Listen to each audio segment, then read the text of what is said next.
tem 19 minutos e 59 segundos para fazer a sua fala. Tá, vou compartilhar aqui a minha apresentação para vocês. Bom, então, primeiro, quero agradecer a presença de todos. Tinha muito tempo que eu não fazia uma apresentação assim em público, então estou um pouco ansiosa hoje. Eu vim para cá com o convite do Chico, ele me fez esse convite no domingo, então essa semana eu estava preparando um pouco do que eu vou compartilhar para vocês, e como ele disse que fez uma provocação, então eu tentei trazer um tema que é complexo e vou tentar dar alguns direcionamentos, do que eu acho, assim, de quem poderia ser a culpa, vamos dizer assim. Então, assim, para eu me apresentar, o Gilmar já falou um pouco, e o que eu posso dizer, assim, que os meus interesses profissionais, assim, eles começaram com um sonho, eu me considero uma pessoa idealista, por natureza, assim, e sempre quis contribuir socialmente, de alguma forma, para alguma questão social. E hoje, o que eu vou falar um pouco sobre mim, o que eu aprendi com as minhas experiências, de onde eu considero, que nós viemos, vou responder a pergunta que eu fiz no início, e vou falar, assim, alguns caminhos, que eu acho que a gente pode dar em direção a resolver, vamos dizer, pelo menos contribuir, para tentar resolver essas questões sociais. Eu sou psicóloga clínica, como o Gilmar falou, sou formada, pela Weiner em terapia focada na compaixão. Atualmente eu trabalho com pessoas com deficiência também, além da clínica, que são pessoas que são concebidas como minorias, e esse fortalecimento de vínculos, eu não trabalho só com indivíduos, mas considerando que essas pessoas sofrem pela falta de acesso aos recursos, por preconceitos, então a gente trabalha muito em grupo, com a instituição e conscientização, dessas problemáticas. Depois que eu saí do ensino médio, primeiro eu fiz serviço social, eu fiz 2 anos e meio, mais ou menos, de serviço social, e quando eu fiz lá, eu fiz estágio no CRAS, conheci um pouco mais sobre as políticas de assistência que a gente tem aqui no Brasil, e trabalhei também com as medidas socioeducativas. Só que quando eu estava fazendo serviço social, eu sentia que estava faltando a minha compreensão mais profunda, assim, do indivíduo, porque na época, assim, uma das questões que eu tive é que eu pensei que, apesar de ter pessoas que não conseguiam superar as suas dificuldades, sendo de classes sociais mais baixas, eu percebi que existiam pessoas que conseguiam sair desse lugar, e eu queria entender melhor por quê, que existiam essas pessoas.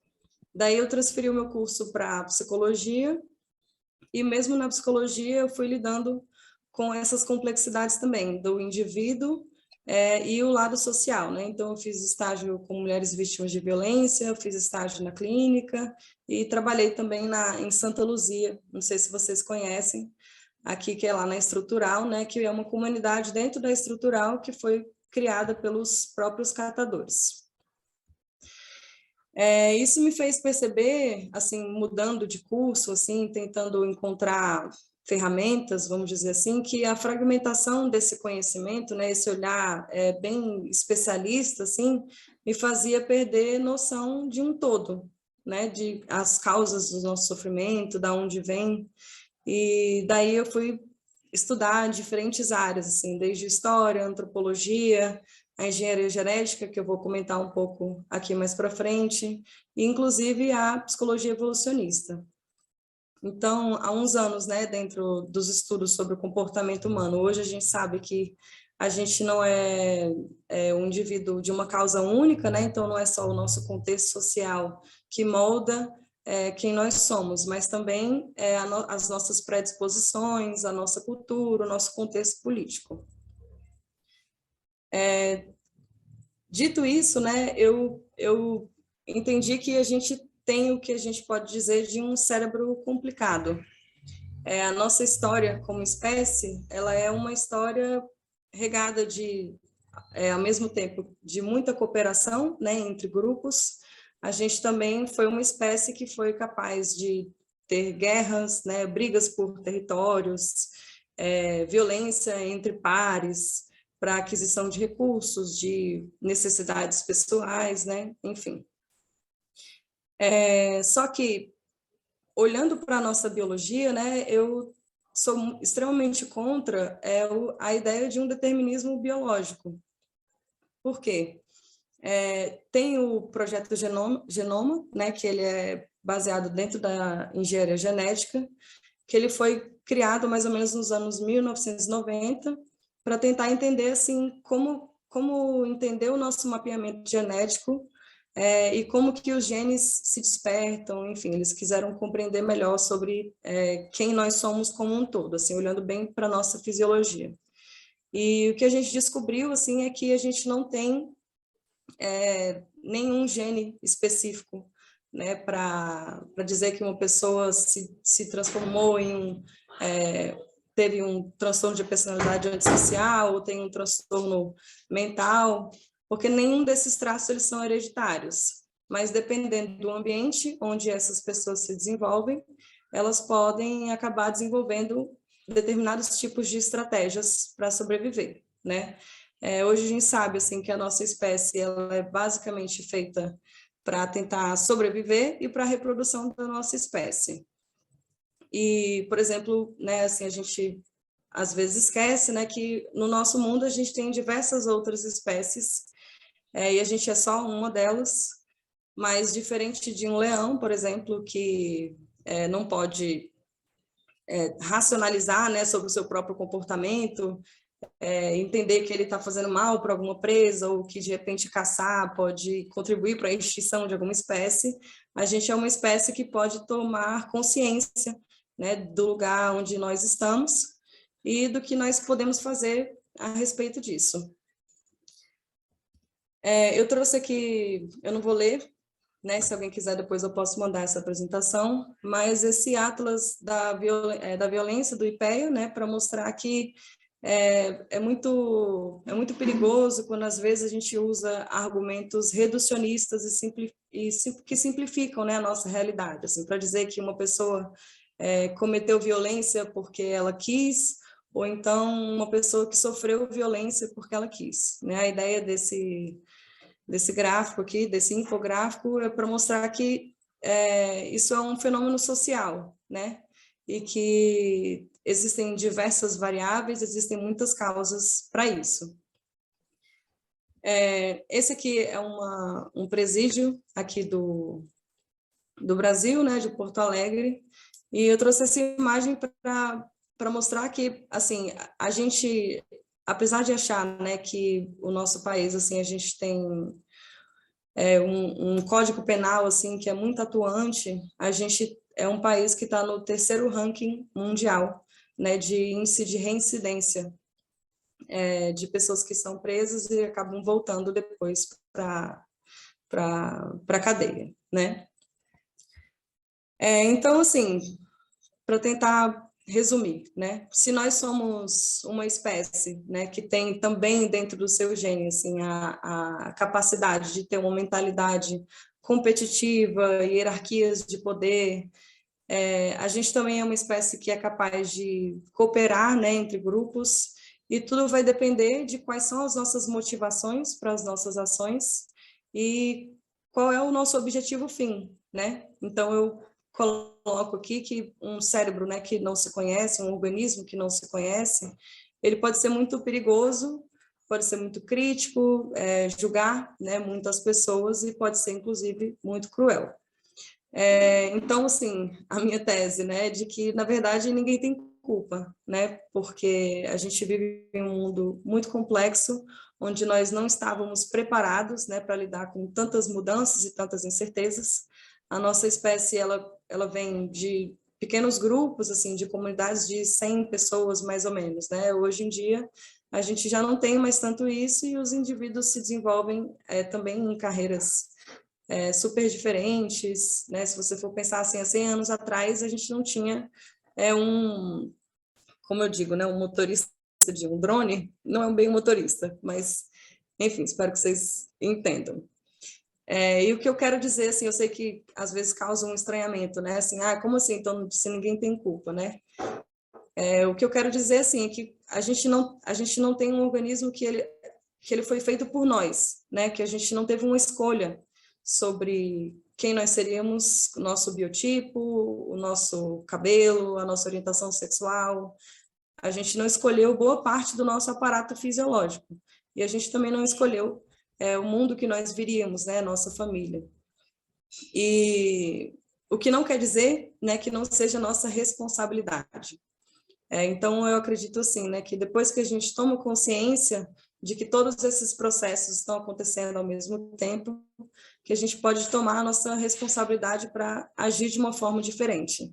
O que não quer dizer que todas as pessoas consigam, né? Existem pessoas que conseguem, né, tomar alguns direcionamentos para tentar resolver problemas sociais, mas existem pessoas que às vezes se tornam indiferentes ou até mesmo acabam provocando, né,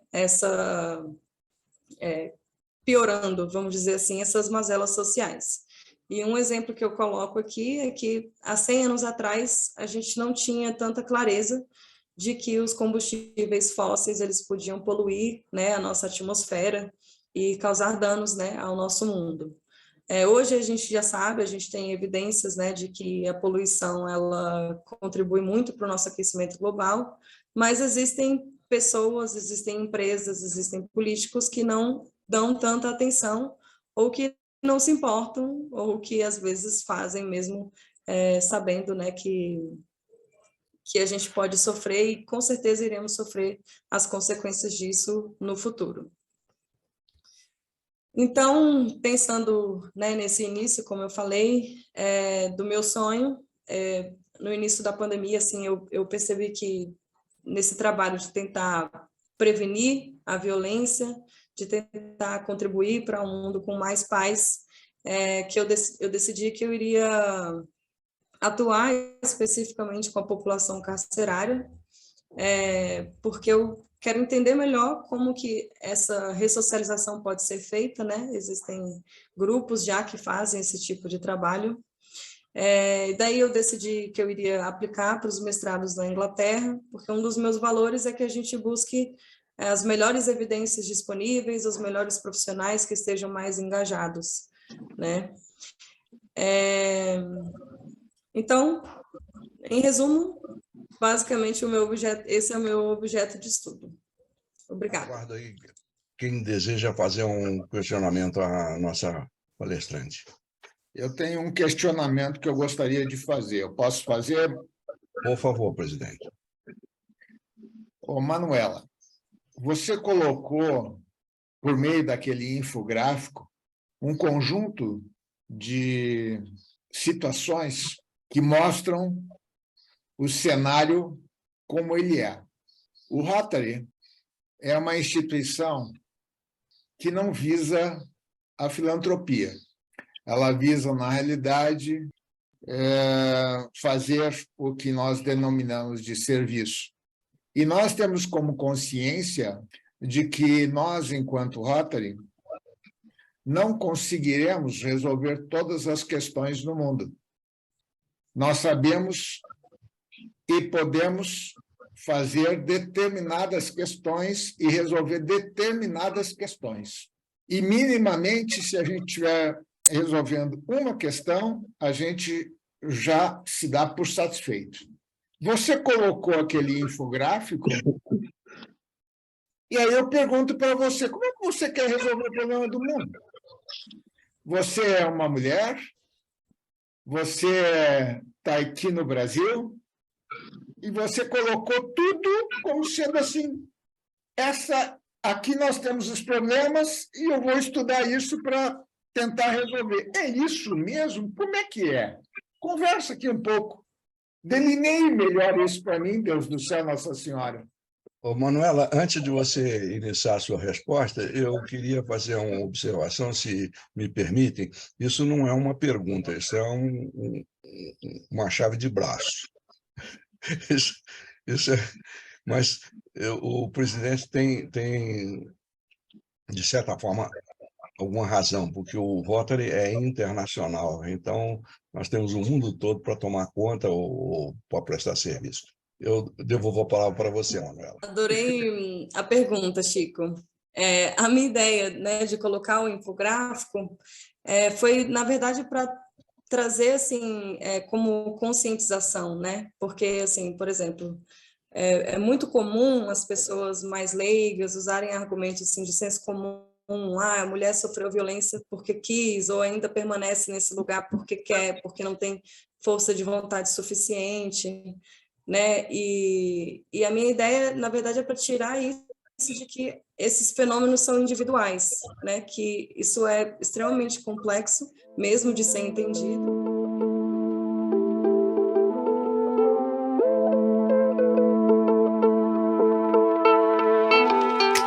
E eu gostaria muito de deixar com você esse certificado, Manuela, que diz que o Rotary Club Brasília 5 de dezembro, do Distrito 4530 do Rotary International, que se reúne às quintas-feiras nas instalações da UPES, faculdades integradas ou no formato virtual por meio da internet, prima por convidar pessoas ilustres que tragam momentos de interesse e certifica que Manuela Gentil Andrade desenvolveu com maestria e competência o tema As Violências Sociais de quem a ocupa.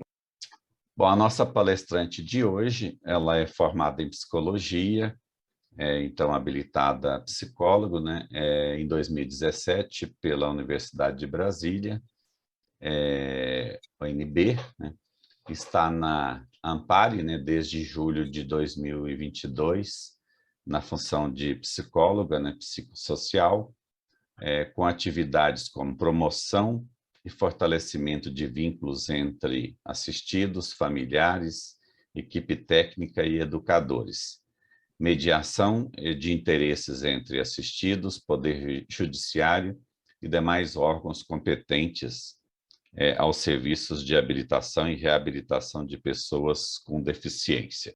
Bom, ela também trabalhou na Casa Lar Amparo em fevereiro de 2022 a junho de 2022, né, com a mesma função.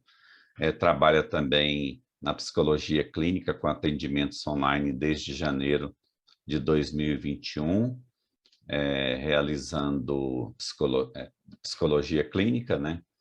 Algumas qualificações adquiridas, né, por meio de cursos de curta duração, terapia focada na compaixão, formação online pela UNL Psicologia, 2021-22, psicologia forense aplicada, capacitação online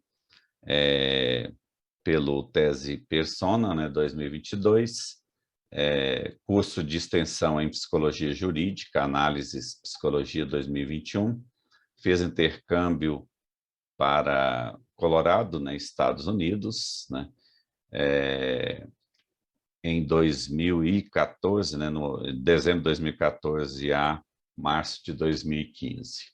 Bom, então a nossa palestrante também tem atuação como voluntária, né, opera na Vara de Infância da Juventude do TJDFT, projeto Anjos do Amanhã, com atendimentos clínicos desde 2021, ajudou na infeminist.com em escrita para o site http lá em infeminist.org/Lacerda-HTML, ajudou no projeto Justiceiras, né, Rede de Apoio Psicossocial a Mulheres e Vítimas de Violência 2020, e trabalhou na CETUR, né, Secretaria de Turismo / Unesco, né, deve ser convênio, né, com a Unesco em 2014.